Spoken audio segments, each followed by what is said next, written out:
Hello, everybody! We are back for another bi-weekly reader. I want to say this is the 28th. I think I got it. No, we'll see. 28th, maybe. That's the hope and the prayer. This time, I'm on schedule. Apologies for being so all over the place, but I think everything should have settled down now. I have an idea for what I want to make next week. The week after, obviously, the week after that's going to be bi-weekly reader. But I have an idea for like the next three, maybe two. I think one of them just escaped me because I don't write them down. I don't write my ideas down for the next two bi-weekly reader videos. So hopefully those will be nice. Hopefully those will be palatable and enjoyable. But let's go ahead and get right into what I've been reading, and that starts with Rill Lord.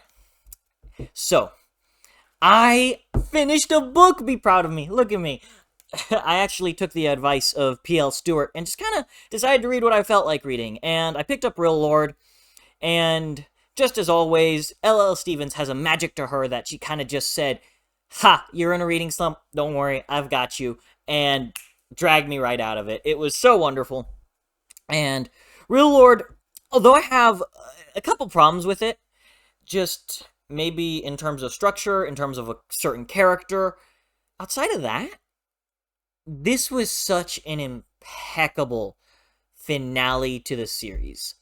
I mean, I'm in awe and I love everything about this series so much that, like, this one and the first book are just impeccable. Like, to the point where I keep thinking back on them. Like, I finished Rill Lord, and it did something to me that doesn't happen very often. But I finished it, and I felt like this hole in my chest. That I just read a story I'll never be able to read again. That doesn't happen very often to me. And I think that only happens for very special stories. It happened with Wars of Light and Shadow. It happened with Assassin's Fate. And I think it just happened here. And now I'm sad that I finished the Triempery Revelations, because what an amazing read. It was truly just impeccable. I keep thinking back to it. I keep thinking about the characters and the things they had to do to get to where they are. And again, I do have a couple qualms with this last book. Let me be very clear about that. I think some things felt kind of rushed.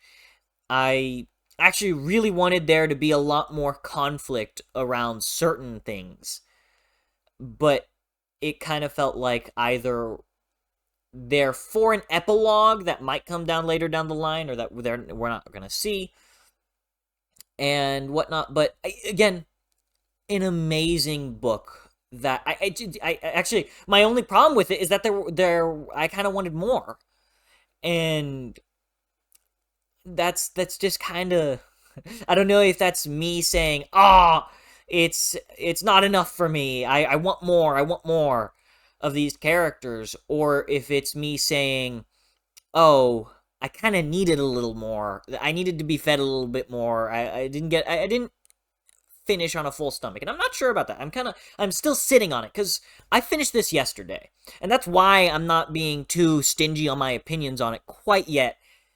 I have to think about them. I really want to think about them. So for the time being, I'm just kind of sitting on Rill Lord and loving it. Because again, it was impeccable. It had so many. I got a little spoiled on one of the things in it, and I was very upset about this. But outside of that, there were so many things that just came together that it felt so rewarding after this journey of 6 books, and here we are. We've come to the finale, and yes, here are the things that you've done, and here are your rewards for them. It felt so incredibly satisfying. The climax was absolutely brilliant, and I just, I loved it. That's really what I have to say. I mean, book 1, Sordaneon, is still one of my favorite books of all time, and I think you can pretty much read that as a standalone. Yes, there are things that are kind of open to interpretation. There are things that are in that first book that are like, they're open and very clearly you can continue with them, but I also feel like anybody who reads book one can kind of just say, oh, this was so amazing, I can kind of just leave it here. They shouldn't, let me be clear. If you read book one, finish the series. You're not going to regret it. But if you if you read book one and say, you know what, that was amazing, and I'm so happy with how it ended, which, what? You are? Then feel free. I think book one is an amazing standalone book, and I would tell anybody who feels like reading a standalone book to just go read that, and if they want to continue the series, they can do it. They don't have to, though. The character dynamics, specifically Darillion and one other character whose name I cannot say for fear of spoilers, was just impeccable. I found these two brothers of a sort to be so impeccable in how they were written, their character dynamics, and the way they felt like they had this it felt like they had a brotherly bond that was like, oh yeah, I'm sorry, but this is what I'm willing to do. Actually, well, I'm not, like, it felt like it had a very realistic standard for how friends would treat each other. It's friends or brothers or whatever. I feel like in a lot of media, we like to idealize the friendship or brotherhood dynamic, which I don't dislike, mind you. I love that. But we also kind of think of it as, oh, I'm willing to do anything and everything for you, and we'll go through everything together. Here, it felt like a much more grounded approach, and I really, really respected that, and I really loved how it was handled. It felt like a very honest group of friends, and it also felt like we've come so far in terms of the prejudices that Darillion and the Kelds and so many characters have had towards one another throughout this series, throughout the saga, and now here we are. They're finally overcoming them. They're finally learning to get over them. And I truly, absolutely adored how it was handled. And there's something to be said with the absolute respect for life that this series has and holds. That, and also religion, by the way. I think it has a very unique and interesting respect for religion. I don't know how to explain that. You really can only read the books in order to understand what I mean by the way it talks about religion. And how God should be God. God is not a tool for men. God is God. You either worship him, or you let yourself be corrupted into using him. And that is such an interesting dynamic to tackle and think about. I loved it so much that you could probably write a whole paper on it. And the way Darillion and his relationship from book one with Mark Frederick has impacted just everything going down the line. I think one of the most impeccable things about Sordaneon and this entire saga is that everything that happens has weight. When a character dies, you're talking about that character's death until the end of the series. Everything about them is remembered. If a character does something, the consequences of that choice just cascade into every subsequent book. And I think that is an impeccable. It takes such an impeccable amount of skill to remember all the small details and push them forward. I loved it so very much. And I think that's about all I have to say for Rill Lord. An amazing ride. I loved it so very much. And if you haven't read Triempery Revelations, put it on your radar. This is probably the best indie fantasy series I've ever read. And it has the backing of Janny Wurts. Janny Wurts herself says it's amazing. She's written reviews on Goodreads, so if you want to go check them out, go do that. I'll actually link them in the description. It's that good. I highly, highly, highly recommend it. And I actually also have a review for book 1, so I'll link that in the description and in my Goodreads and my YouTube. Just because if you don't know anything about this series, I feel like I haven't done it enough justice because I'm talking about the last book. That's what I have to say for Rill Lord. Now, the other thing I've actually read is The Wandering Inn. I'm back!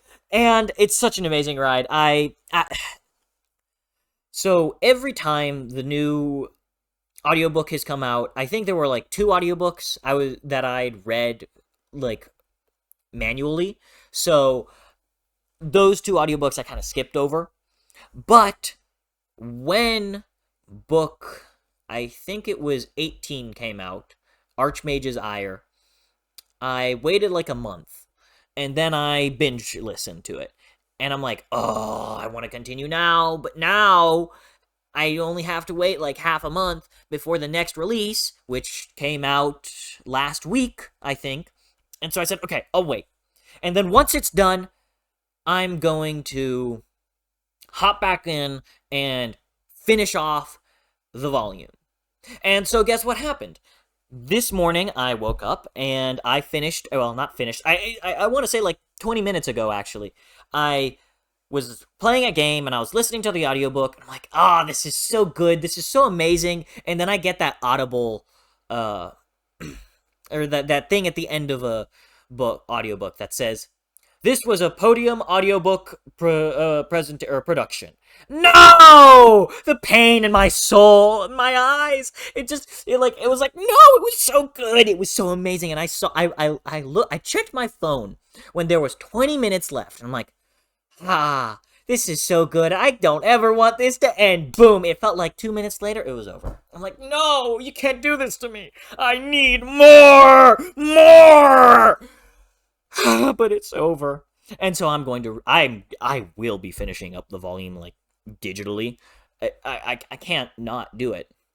I don't know why, but for some reason, the way the font and the spacing is done on the Wandering Inn website is so nice for me. I think they have space between each paragraph. And I know maybe a lot of people won't like that, but I think it really helps my eyes when I'm reading on a tablet, which is what I read on a tablet or on a Kindle, and it helps my eyes so much. I couldn't explain to you why. I think it helps me feel accomplished.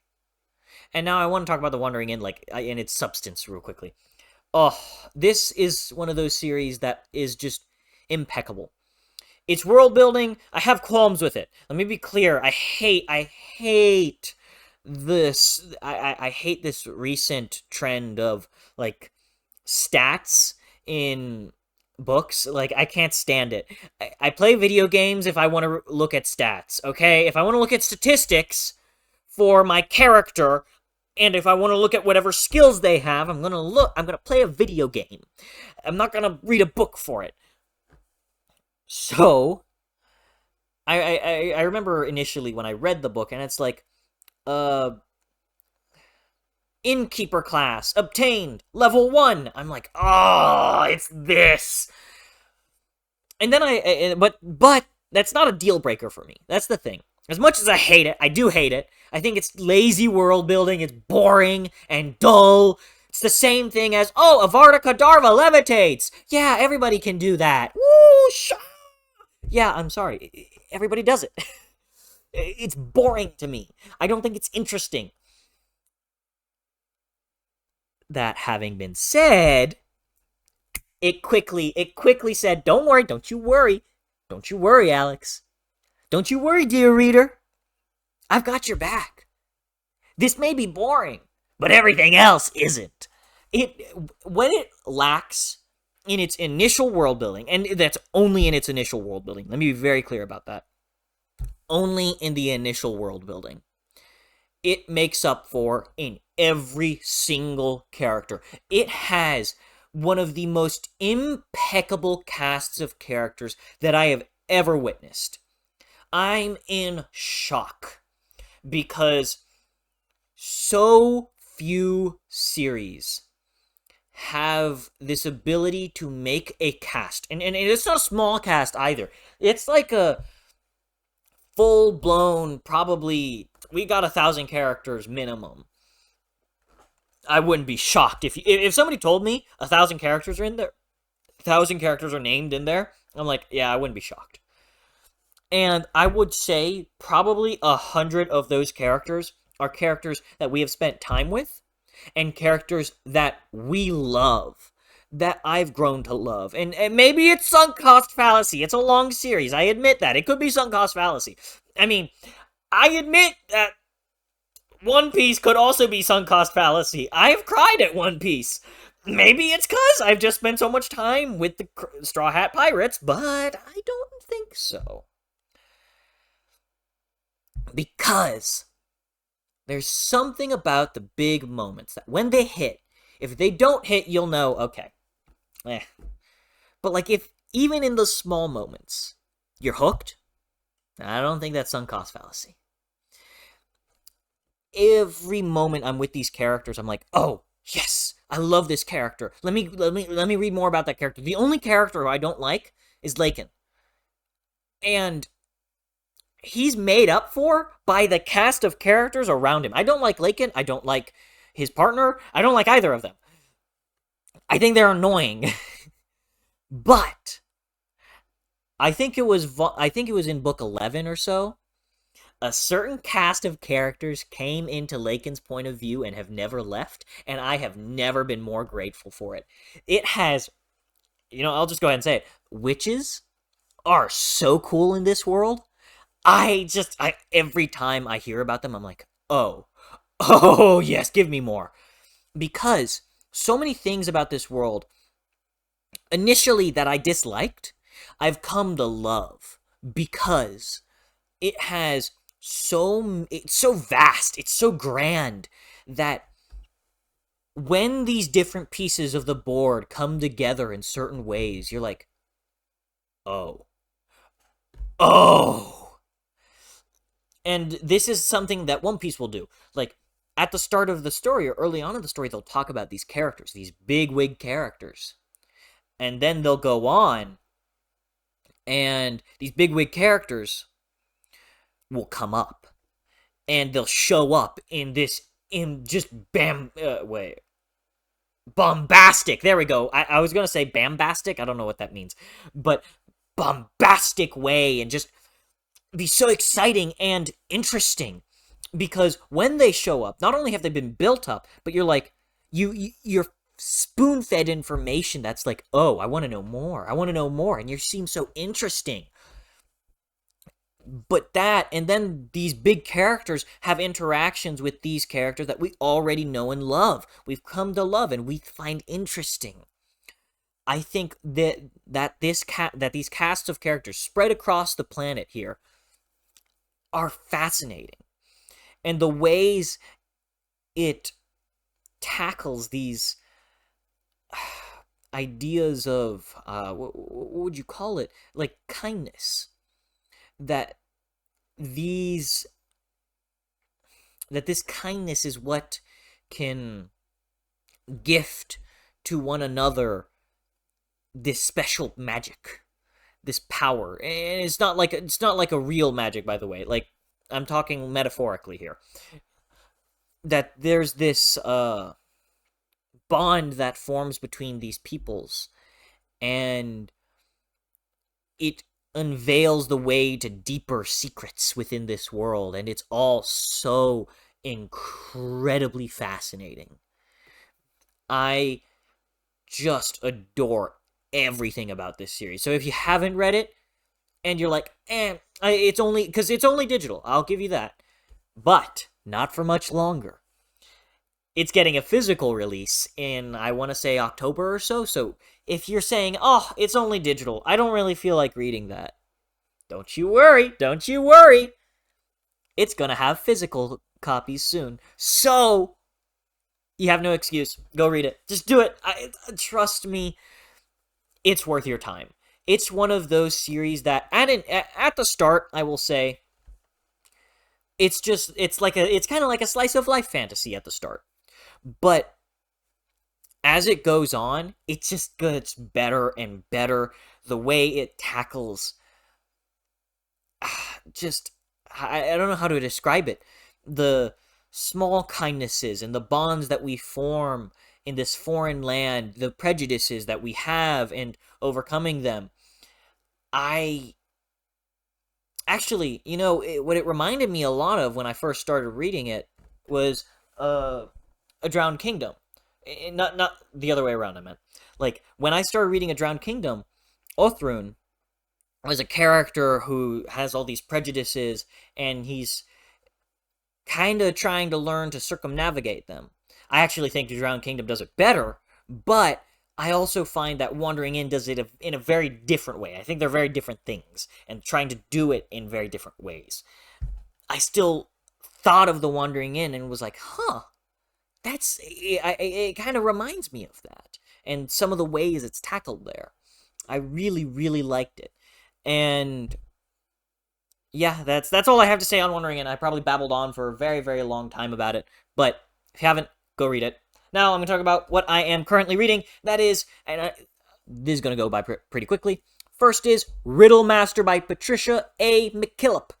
I have not read much by Patricia A. McKillop, and I very much would like to read more of this book. I've only read one chapter so far. It's 20 pages, but I really am invested. I'm already very interested to see what's going on because the main character, Morgan, said he went to a palace on a different continent, and he had to do a riddling contest with this man, with a ghost.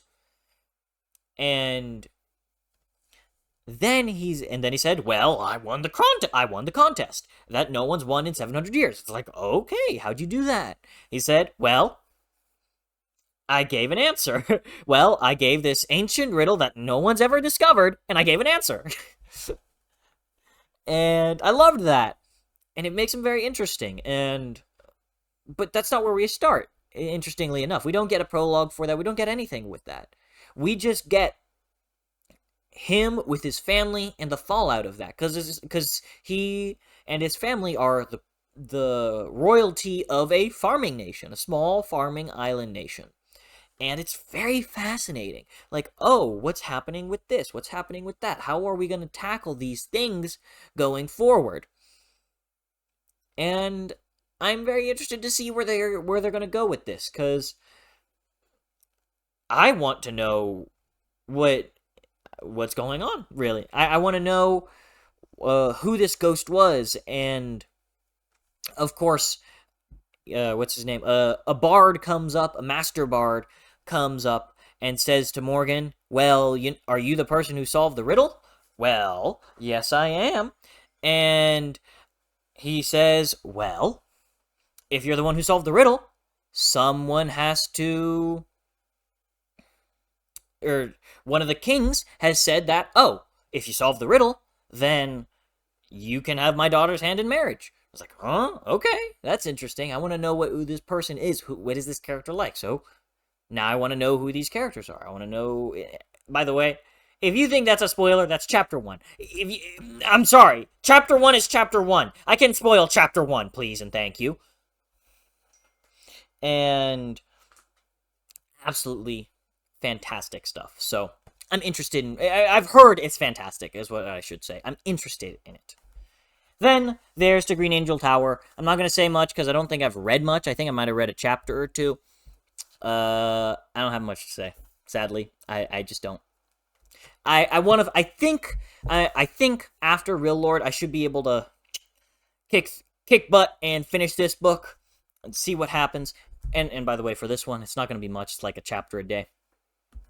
And hopefully I can finish the Green Angel Tower. If not, then I might just kick it to the curb for now, come back to it in a month or two.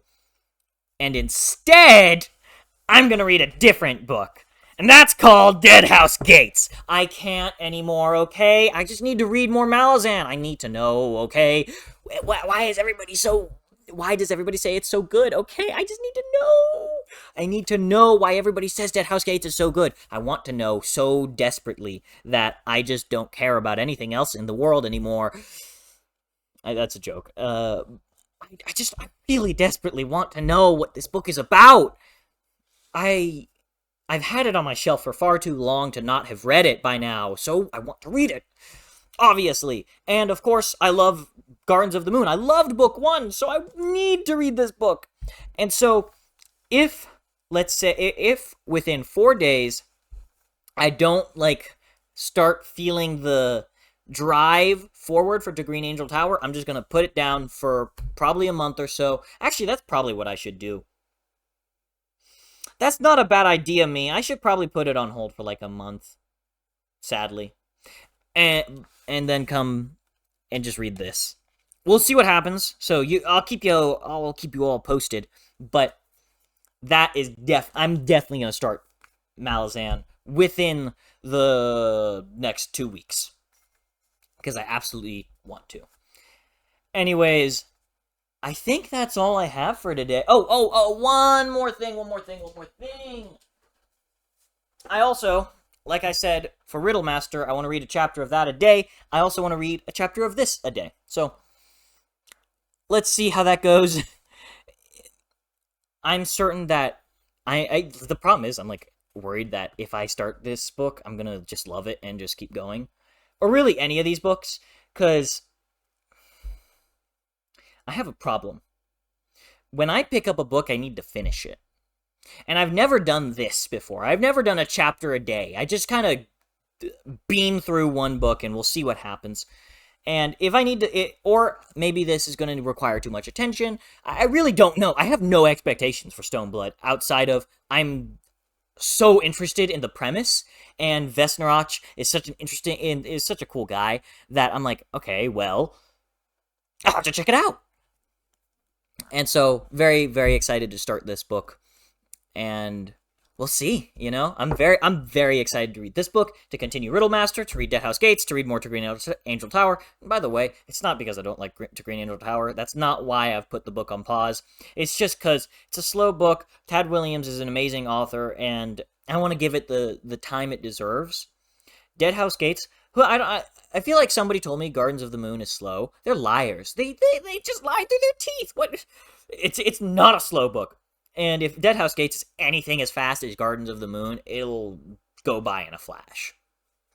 So, thank you all so much for watching. I should have a video out next week, either on the Triempery or my favorite author, who, yeah, my old Hob has been dethroned. I think after thinking about it for a little while, Hob got dethroned. I'll let you all think about by who. But that's about all I have to say for today. Thank you all so much for watching. I hope you all have an absolutely amazing week, and I will see you all next time.